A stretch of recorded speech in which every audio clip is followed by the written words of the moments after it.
Hey everyone, today I'm making a card using this Lawn Fawn layered stencil called Winter Sprigs Background Stencils. There are 3 stencils in this set, so I'm just pulling them out here to show you what they are. The first stencil, you can't really see there, so I'm going to bring a colored paper in just to help you see it a little bit better. But this one has all the greenery, and then the next stencil has the berries. And the last stencil has pine cones and things.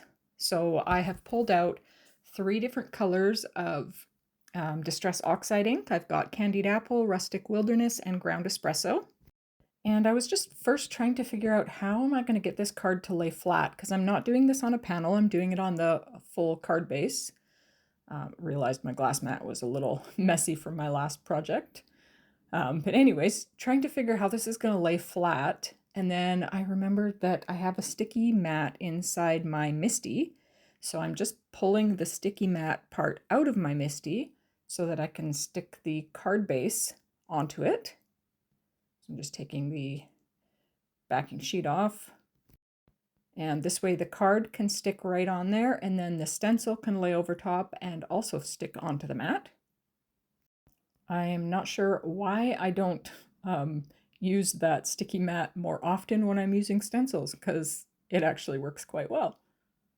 So I'm going ahead with that first stencil with all the greenery there, and I've got my Rustic Wilderness, and I'm just squishing the ink into it. I was kind of like ink blending, sort of like adding the ink that way, and then I found smushing it in kind of worked better. So I wanted to spritz that panel and lay it on, or that stencil and lay it on another panel for a future card.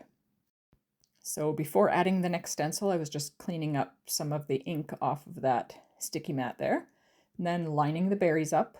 And this ink pad is so juicy that I didn't even have to add any more. It's just whatever was left on the ink thing itself. And then onto the brown layer with the pine cones and stuff. So adding the ground espresso onto there. This one I had to really smush in more because there were some tiny little dots that had to be inked through. So that turned out beautifully. So now I'm going to work on the sentiment for the card, and I have an old Recollections Christmas set that says, "Have a Holly Jolly Christmas." I thought of doing it in red, but the Distress Oxide inks don't really stamp nicely for sentiments, but I wanted to try it, but then I remembered I had some VersaFine Clair Tulip Red, so I used that instead. And then to die cut it out, I have this framed die from Recollections that I used and cut that out, and I wanted to pop that up on some foam tape.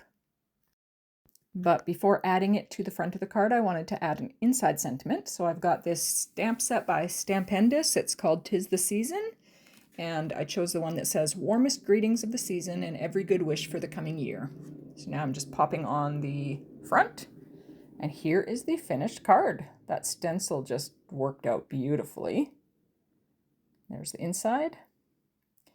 Anyways, thank you for watching, and I hope you have a wonderful, peaceful day. And if you enjoy my videos, maybe think of liking and subscribing. Thanks.